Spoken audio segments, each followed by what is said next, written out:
take it off. That's what my mother said to me. Not hello. Not you look nice. Just those 3 words, pushed out through her teeth so the guests wouldn't hear. Her hand already closing around my sleeve like she could peel the whole thing off me right there in the middle of her son's wedding. It was 4:52 on the last Saturday in September. I know the exact time because I'd been watching the light that low.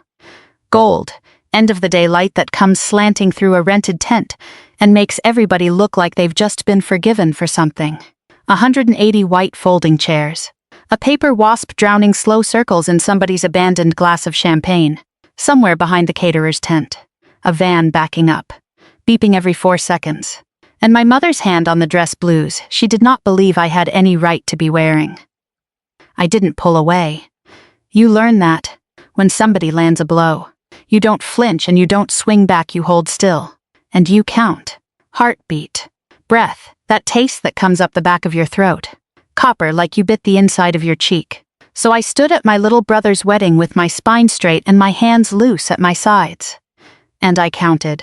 The way I've counted in a lot of rooms that were trying to take something from me. Okay, Mom, I said. I even smiled. I reached for the top button.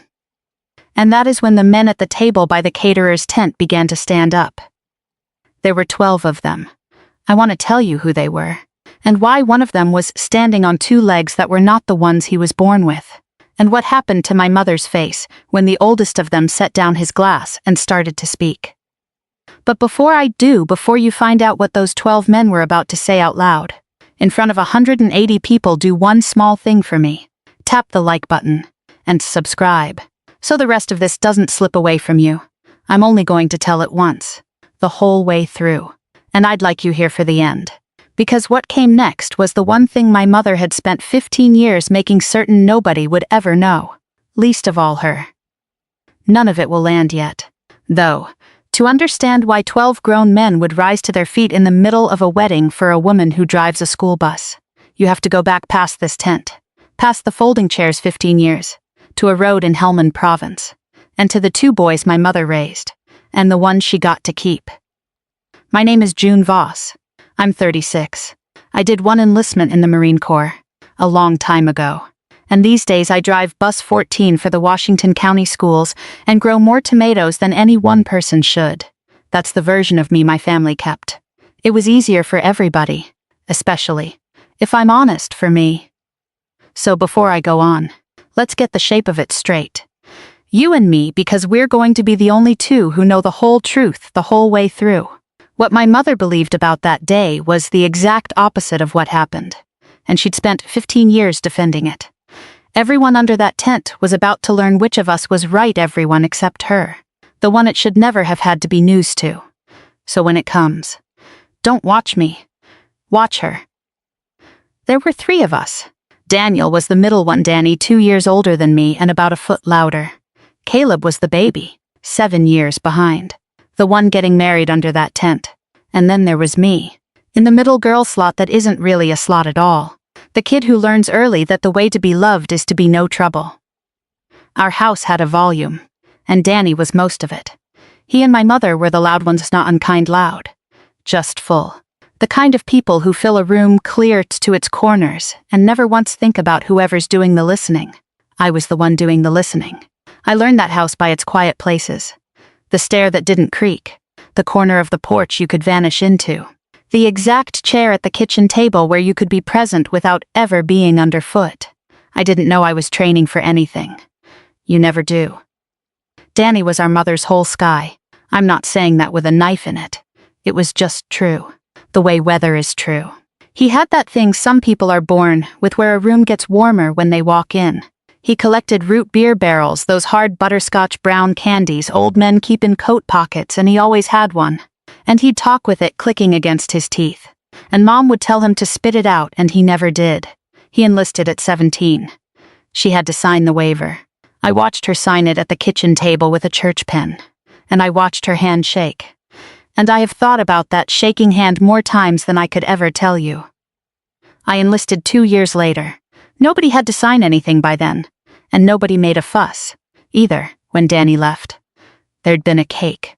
When I left, my mother folded a load of towels and said, Well, I suppose you know your own mind. And that was the send-off. I didn't hold it against her. I told myself it meant she trusted me. That's a thing you can tell yourself for a long time. We ended up in the same battalion, in the same part of the same bad country, rarer than it sounds. And it felt, at the time, like a gift. He was a rifleman. 311, the guys who kick doors. I drove trucks, fuel and water and mail up roads a person could get killed on. And I sat on female engagement teams, because that war had taught the Marines you needed women to talk to the women in the villages. My family understood none of it. To them, I was in the Marines, doing something with logistics. My mother told her church group I had an office job over there. I let her. Explaining sounded, in my own ears, like bragging. Here is the thing I need you to hold on to, because everything turns on it. There is a version of what I did over there that I have never told my mother. Not once, not in 15 years. And the reason I never told her is the reason I'm telling you now. Sitting here, older, trying to figure out whether I was being decent or just being a coward wearing decency like a coat. Danny was killed on the 14th of July. I'm not going to give you the whole thing yet. I'll give it to you the way it came to me, in pieces, because that's the only honest way I know to hand it over. What I'll tell you now is that after it happened, they sent me home for the funeral, and I stood in the front pew in a borrowed black dress, and my mother did not look at me once. Not during the service. Not at the grave. When they folded the flag into that hard triangle and a man in white gloves knelt down and held it out, and she couldn't take it. Her hands wouldn't come up, and so it was held out into the space between us. And after a long, terrible moment, I took it. I've thought about that too. How the flag ended up in my hands because hers wouldn't rise. How it must have looked. How she must have seen it. She never forgave me for coming home. I don't think she's ever say it in those words. I'm not sure she's ever let herself think it in those words. But grief is a strange animal. And when it can't find the door, it starts rearranging the whole house around the empty chair and calling that order. And somewhere in the rearranging, a decision got made that never got spoken out loud. That I was the one who was accounted for, and Danny was the one who was lost, and it should have gone the other way. Her grief was loud like everything else about her. It moved furniture. It filled the house. It needed the room. Mine was the other kind, a chain against my sternum that nobody could see, and I kept it that way, and I called the difference between us proof that I was fine. There's a piece of proof, if you want proof of a thing like that. A few months after the funeral, some paperwork caught up with me. The Marine Corps had decided I'd done something over there worth a medal. A silver star, it's the third highest thing they give. And it's given for one reason only. And I'll let you find out what that reason was. There was going to be a ceremony. I told them I didn't want one. I told them to mail it. But it made the county paper anyway, small town. Slow News Week, a 2-inch item with my name in it. And I made the mistake of thinking my mother might. I don't know. Might see it. Might be, if not proud, then at least reminded that I had been over there too, that I had bled the same dirt her son had. What she said, when I brought it up the only time I ever brought it up, she said it quiet, folding towels again, not even looking up. She said, "You got a medal for the day your brother died." That was it. That was the whole sentence. And she said it in a way that made the medal sound like something I'd stolen off his body. Like I'd come home and gotten a prize for the worst day of her life. And here's my failure, the one I have to own before I tell you the rest. I could have said something then. I could have told her exactly what that medal was for. I could have said his name and mine in the same breath and told her the truth of that road. But I looked at her hands moving over those towels. At the church pen she'd used to sign him away all those years ago, sitting right there on the counter. And I thought, if I tell her, I'm using Danny to make myself look good. I'm turning the worst thing that ever happened to her into a story where I'm the hero. And I could not do it. It felt obscene. So I said, "Okay, Mom." I said that a lot in my life.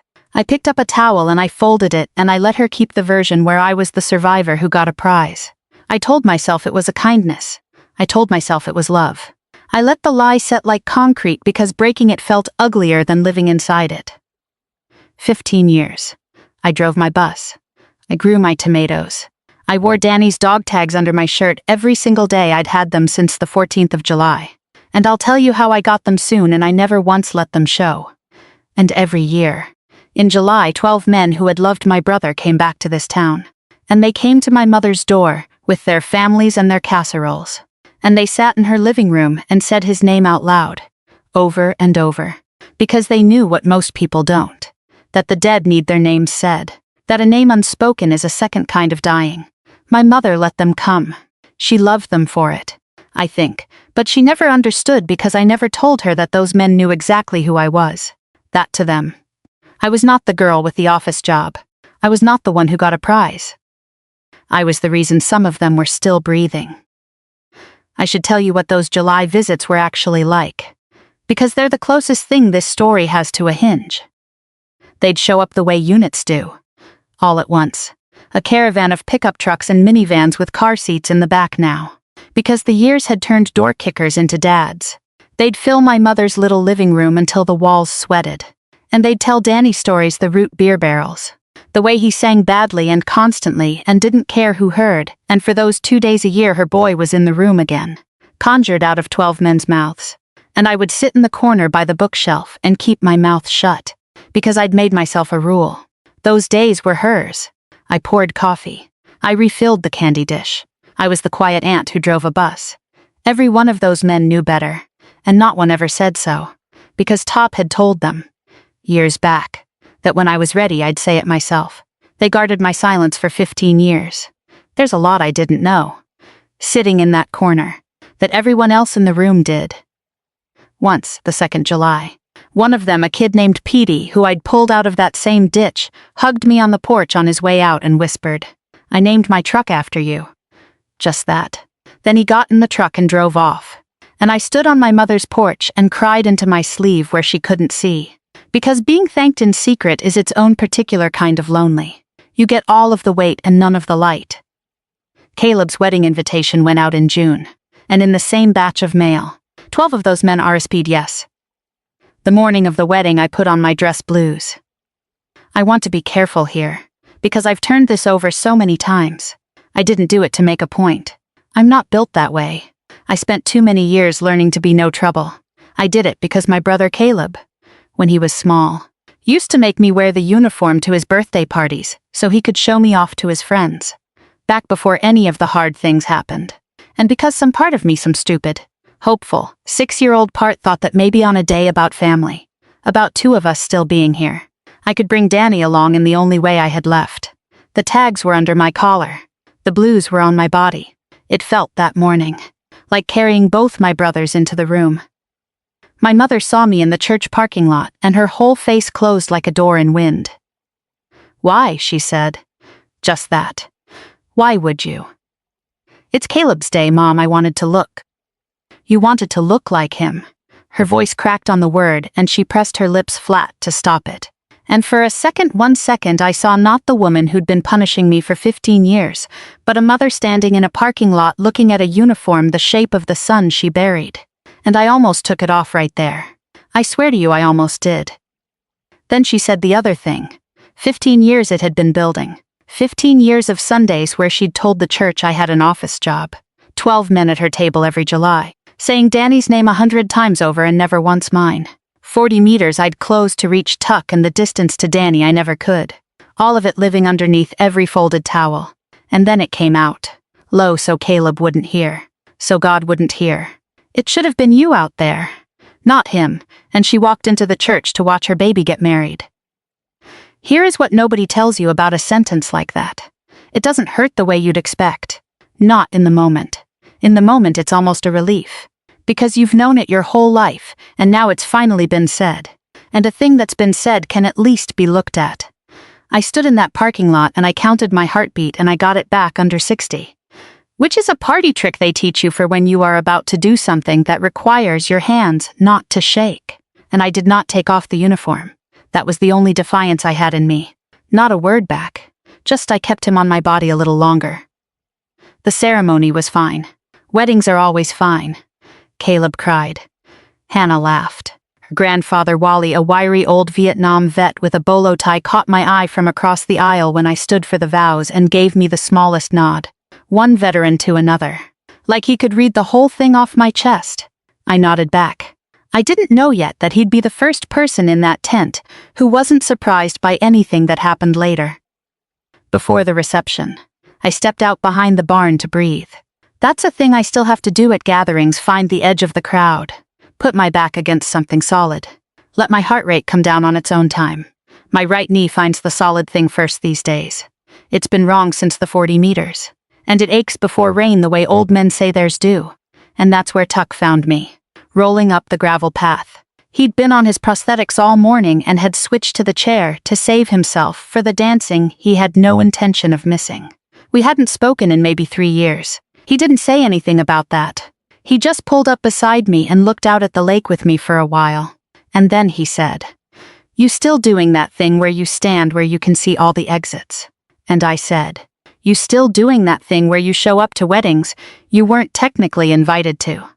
And he laughed, that big Tuck laugh, and told me Caleb had absolutely invited him. Thank you very much. Then he got quiet, and he said, he'd have been 40 this year. You know, Danny. And I said I knew. And we sat with that. The two of us, the woman who pulled him out, and the man who got pulled, watching the light come down on the water, not needing to make it into anything more than what it was. That was the breather. That was the last easy minute before the whole tent turned over. I didn't know it was coming. If I had, I'd have made it last longer. The reception was in the field behind the barn, under the tent, by the lake. And that's where the beepings started getting to me. The caterer's van, backing up over and over on the gravel. That flat electronic beep. Beep, beep, every 4 seconds, and I want to tell you something true about what that does to a body like mine. Because it matters for what's coming. That sound is the sound of a vehicle in reverse. And the last time a specific vehicle backed up toward me, 15 years ago, on a road called Root Cornhusker outside a town whose name I can still spell in my sleep. It was backing up to load what was left of my brother's platoon. 15 years ago, the heat comes up first, in the memory, not sound. Heat, the kind that sits on you like a hand. We were the resupply element. 4 trucks. And Danny's foot patrol was working the tree line about 400 meters up. And it was the kind of ordinary bad day where nothing has happened yet and everything is about to. I was in the lead truck. I remember the gunner was eating a root beer barrel. One of Danny's. Because Danny handed them out to everybody. That was his whole personality. And I remember thinking, your brother is up there in that green line and he is fine. He is always fine. And then the world came apart. I'm going to tell you the next part in my own words. Once, there's a version of it that comes out sounding like something to be proud of. And I have spent 15 years making sure it never does. I don't remember deciding to get out of the truck. People want it to have been a decision, a brave one. A choice a person makes and can take credit for. I have no memory of choosing. 1 second I had my hands on the wheel, and the radio was screaming, and there was a black column of smoke standing up out of the tree line where Danny's element had been. And the next second I was on my knees in the ditch with my hands full of a man's blood. And the man was Tuck. And his legs were not where his legs were supposed to be. That is not courage. I want to be clear about that. Because everybody always wants it to be courage. It was just my body doing something while I wasn't home. You train tourniquets until your hands can do it in the dark. And mine did. The smoke had turned the afternoon into dusk. High and tight. Both legs. Tuck was talking the whole time. Saying somebody's name that wasn't mine. And I told him he was fine. He was fine. The way you lie to a man who is very much not fine. Then I got a fistful of his gear and dragged him. 40 meters. I've measured it since. On a map, the way you pick at a thing that won't heal. 40 meters is nothing, half a minute stroll on a good day. It took me a small forever. On my knees. Rounds walking in around us. And when I got him behind a compound wall, I put his own hand on his own tourniquet. Told him to press. And went back out. I went back for the others. I won't walk you through each one. They lived. And their lives are their own. But every time I came back into the open, I was looking one direction up. Toward the tree line. Toward where I knew in my body my brother was, and every time there was more fire between us. Not less, it went up like a wall. Brick by brick. And I got closer. And closer. And there is a place on that road where I stopped being able to go forward. I've lived at that place every day since. 40 meters to Tuck. I closed, however many to Danny I didn't. That's the whole thing, not that I was brave, but that I was there, and I could reach some of them, and I could not reach him. And he died maybe 100 yards from his little sister with a rifle in her hands. You tell me which version of that a mother should have to carry. At 21 I decided she shouldn't have to carry any of it, and I've wondered every year since whether that was mercy or just cowardice I couldn't stand to name. They gave me his tags in the aid station. After, when it was over. I have to tell you this part, because it's the part my hand still remembers. A corpsman I didn't know pressed them into my palm and closed my fingers over them, and they were warm not from him. From the day. Everything over there was warm. The metal, the air, the blood, and I have never been able to explain to anyone why the warmth was the thing that finally broke me. Not the smoke. Not the 40 meters. Not the wall of fire. The warmth of my brother's dog tags in my hand. I put them around my neck under my blouse before we even flew out. And I need you to understand that I did not take them off again. Not to shower. Not to sleep. Not for 15 years.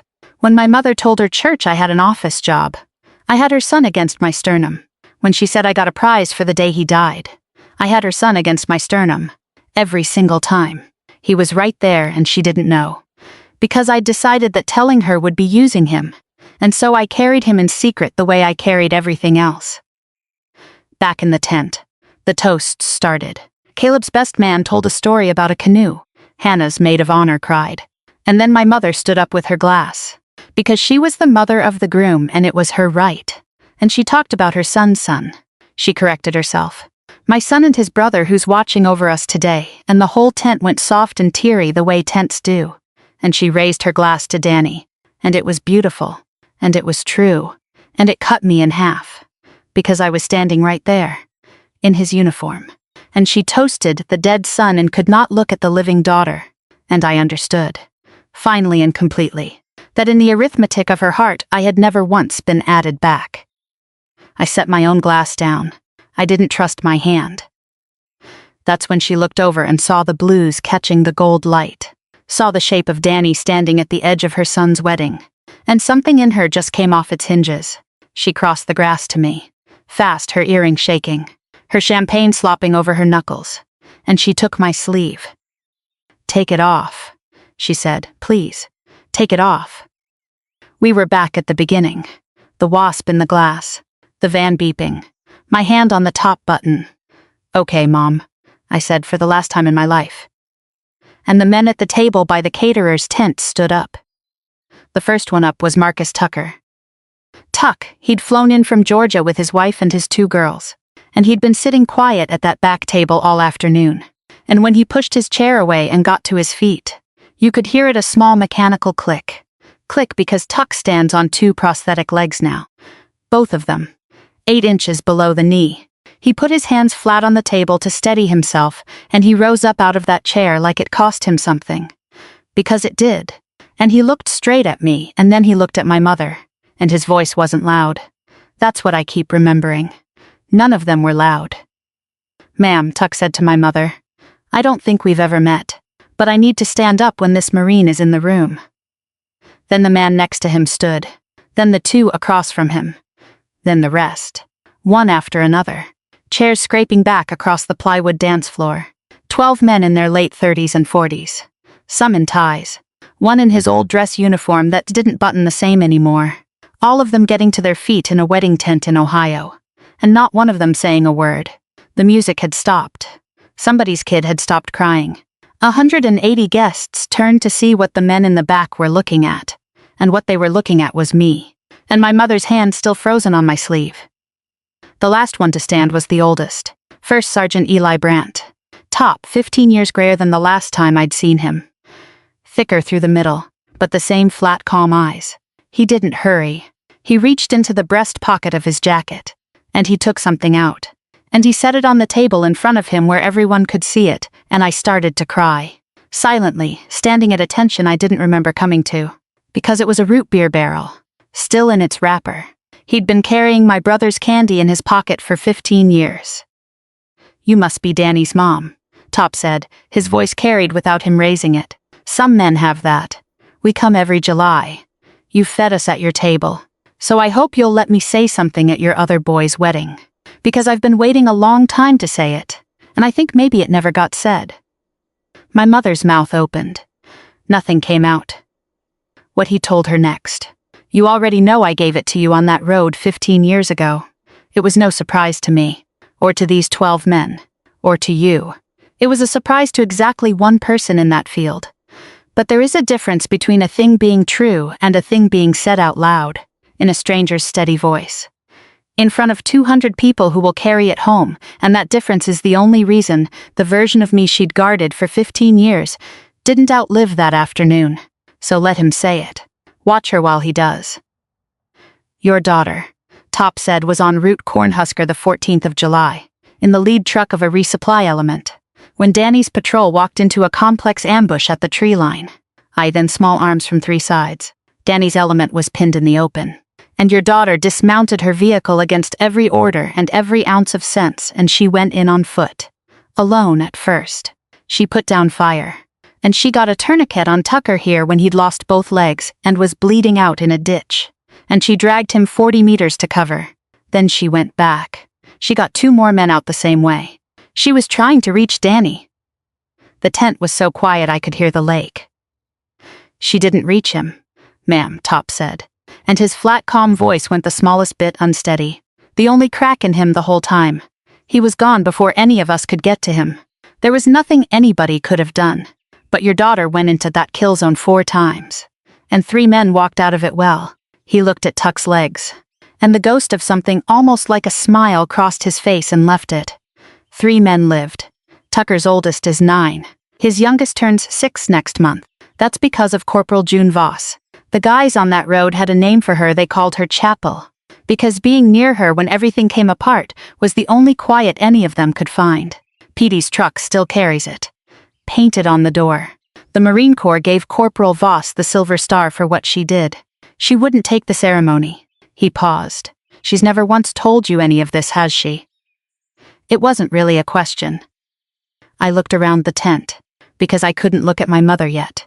I saw Caleb frozen by the cake with his new wife's hand in his. And his face was doing something complicated.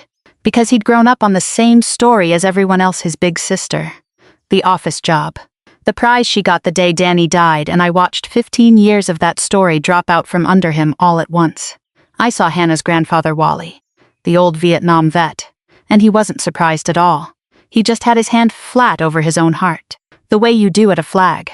And he was nodding at me slowly. Like he'd known since the parking lot 1 look at a woman in dress blues standing at the edge of a family that didn't want her uniform there. I saw 180 guests learning something about the quiet school bus aunt all at the same moment. And I saw Tuck, still up on his 2 manufactured legs. Watching me with a look I can only call permission, like he was telling me it's finally all right to set the thing down. My mother turned to look at me, fully for the first time in 15 years. She looked at me and it was me. She was seeing not the empty space where Danny should have been. Not the survivor with her prize. Her champagne glass slipped out of her hand and didn't shatter. Just tipped over on the grass and rolled. And her hand came up to her mouth. And she didn't gasp or cry out or go pale the way people do in stories. She just folded. Sat down, right there. Into the nearest chair. Like something structural had finally given way after holding up a weight for a decade and a half. She looked at my sleeve. At the blues. And I watched her understand that the shape of Danny she'd been unable to bear all day was actually the shape of the daughter who'd run into the fire to try to bring him home. I hadn't moved that whole time. Not when the men rose. Not when Top spoke. Not when my mother folded into the chair I'd held at the dead center of all that motion, like the still point a compass needle swings around. Because that is the one thing I have always known how to do when the world comes apart. Hold still. And count. And wait for my hands. My mother was the noise. I was the quiet. We had always been those 2 things. It had just never once. In 36 years. Worked in my favor until now. And I did the one thing I'd never done. I reached up under my collar. And I lifted out the chain I'd worn every day for 15 years. And I let Danny's dog tags fall down the front of the uniform into the light. Where everyone could see them. Where she could see them. His name stamped in the metal. His blood type. The little rubber silencer around the edge. Worn smooth from 15 years against my skin. She saw them. Danny's name in the metal, on the uniform, on the body of her living child. And her hand came up not to her mouth this time, but toward me. Toward the tags. The way you reach for a thing you've decided at last that you want. 15 years she hadn't reached for me. Now, with 200 people watching, she reached. I stepped back, so her hand closed on nothing. I'd like to tell you I planned what I said. I didn't. It had been standing behind a wall in me for 15 years. And the wall was just gone now. And it came out flat and level and quiet. And it was the only sentence I said in that whole tent. I never left him. You left me. That was all of it. I didn't soften it. And I didn't kneel down to her the way the corpsman had knelt down to me on the worst day of my life. I looked at her, the way she had looked at me, across 15 years of folded towels, which is to say I looked at the air a little to the side of her. At the empty chair the whole day had been arranged around. And for the first time in either of our lives, I let her be the one who wasn't quite in the frame. Her champagne glass was lying in the grass where it had dropped. Nobody picked it up. There's a wasp at the start of my memory of that day, drowning slow circles in a full glass, too far gone to climb out. There's this at the end, an empty one on its side in the grass, and my mother beside it in a folding chair with her hand still open in the air, reaching for something that had already turned and started walking toward the lake. I kept waiting to feel it tear its way out of me, the grief, the anger, the 15 years. It didn't. I just felt the weight change hands. I'd carried it since I was 21. She could carry it now. She'd had the easy end of it long enough. And I walked down to the water, to Tuck, and I stood next to the man I'd dragged out of that ditch. And I left my mother sitting alone in the middle of her son's wedding, with the truth in her lap like a stone she was finally going to have to hold by herself. I'll tell you, the part people can't forgive me for. I could have given it to her. In the half-second her hand came up. I could have set the tags in it and let her hold her boy, and let the whole tent melt down into the ending. Everybody in it wanted the one where the grief gets redeemed, and the hard mother softens, and the light comes down golden and forgiving. You've seen that ending. Maybe it's the one you were waiting for when this started playing. I had it in my hand. I chose not to hand it over. And I've had people tell me that makes me exactly as cold as she was. 2 wrongs. She was only drowning. A better woman would have reached back. I've heard all of it. Here's what the people who say that have never had to know. Because they've never been subtracted by someone they would have died for. Forgiveness that the other person hasn't asked for, hasn't even understood yet that there's anything to ask, isn't grace. It's just you signing up to be no trouble one more time. I had been no trouble for 36 years. I'd made myself so small so many times there was nearly nothing left to find. And standing in that tent I finally saw that the thing I'd been calling love my whole life, the folded towels, the okay mom, the 15 years of guarding her clean version of me, was the same move every single time. Make myself smaller so she'd never have to feel the size of what she'd done. Forgiving her right there, fast before she'd spent one night alone with it, would have been the last and largest version of that move. It would have let her off. And I was done, all the way down to the floor of myself. Letting her off. So I'll be honest with you, because the warm telling of this is a lie, and I promised you the true one. What I felt walking down to that lake was not peace, and it was not sorrow. It was cold. A clean, level cold. Like the cab of a truck at 4 in the morning before the convoy rolls. Everyone promised me that cold would turn into guilt if I ever let it out. It's been 3 years.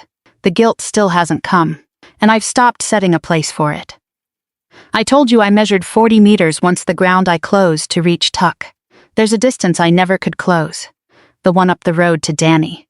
And for years I believed that gap was the tragedy of my life. I had it wrong. The gap I should have been measuring was the one my mother opened between us and named grief, and widened every July, and expected me to keep swimming across with my mouth shut. In that tent I stopped swimming. That is not the same thing as drowning. Nobody warns you about that one either.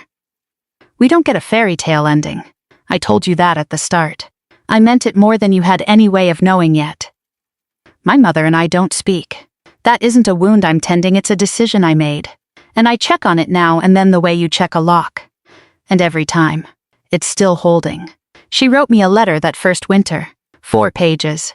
The most words she had ever pointed at me in her life. now that silence had finally cost her something. I read it one time. It was built out of the word sorry and the word understand. And underneath every line of it was the exact same thing that had always been underneath. A woman asking her quiet daughter to please make the discomfort go away. I didn't write back. Some doors you crack open a few inches. Some you weld shut and walk away from. And the walking away is the kindest thing you have ever done for yourself. Here's the part I know sounds like revenge. Even though I never raised a hand to make one piece of it happen, it came down on its own. The way weight always comes down the second you stop holding it up. For 15 years the men came to her. Every July trucks in her driveway. Casseroles crowding her counter. Her son's name filling that little living room for 2 days straight. That was hers. Of everything she'd lost, that was the thing she still had. After the wedding, they didn't come to her anymore. They came to me. This past July, there were 11 trucks in the gravel outside my place. PT still has the name painted on the door, and we sat on my porch and said Danny's name into the dark until the sun was all the way gone. 4 miles away. My mother sat in the house where his name used to live, and no one said it. She'd used my brother's memory as the blade she opened me with for 15 years. She does not get to keep him now. I didn't do that to her. That's just where the trucks chose to park. And the church, the same one whose women she'd told, year after year, that her daughter had some office job overseas. Small towns read the same 2-inch newspaper item you'd scroll right past. It got read again after that wedding, and passed hand to hand. And over the course of one autumn, the brave, bereaved mother of 15 years quietly became the woman who'd told the whole county her Silver Star daughter was a paper pusher and called her dead son's medal a prize she'd stolen. Nobody ran her out. It's smaller and colder than that. People just stopped saving her a seat. I still wear Danny's tags, on the outside now, where anybody can see them. A kid on bus 14 pointed at them last week and asked what they were. And I said, my brother. And she asked where he was. And I said, he's with me and it's true. And it's mine. And that woman doesn't get one link of the chain. Top mailed me a jar of root beer barrels last Christmas. I keep it on the dash. When a kid climbs aboard looking like the morning's already too big for them, I reach back over my shoulder and hand one down without a word. And they have no idea they're holding a piece of a rifleman named Daniel Voss. Who would have wanted every frightened kid on earth to have one? That is the only forever I got out of any of this. I don't split it with the woman who buried him twice, once in the ground, and once every single time she said his name and left mine out. They called me Chapel, a long time ago, because being near me when the world came apart was the only quiet any of them could find. For years I thought that quiet was a gift I gave other people. I understand now it was just the sound of me holding my breath. I don't hold it anymore. I'm still quiet, I'll always be the quiet one. That much of me is true. But it's a different quiet now. It's the cold kind. And for the first time in my life, it's standing on my side of the door. If you made it all the way here, maybe you already know what this story is really about. Because maybe you've got a door of your own that everyone keeps telling you to open. So let me leave you with the questions I'm still sitting in. Because I don't have clean answers and I won't insult you with a bow. Is forgiveness always the higher road, or is it sometimes just the oldest habit of making yourself small, with a halo bolted on so it looks like virtue? If someone spent years subtracting you, do you owe them the reunion they suddenly want the moment they finally miss you? And is walking away cold, or is it just, at long last, being warm toward the one person who actually earned it? Which is you? I don't know. I've got a jar of candy on a dashboard, a door I welded shut, and a quiet that finally belongs to me. If any of that landed somewhere real, type on my side of the door in the comments I read everyone and tell me where you're watching from. And if you have ever had to choose yourself over the story everybody else wanted you to keep playing, hit that subscribe button so the next one finds its way to you. Take care of yourself. Say the names of the people who say yours back, and I'll see you in the next one.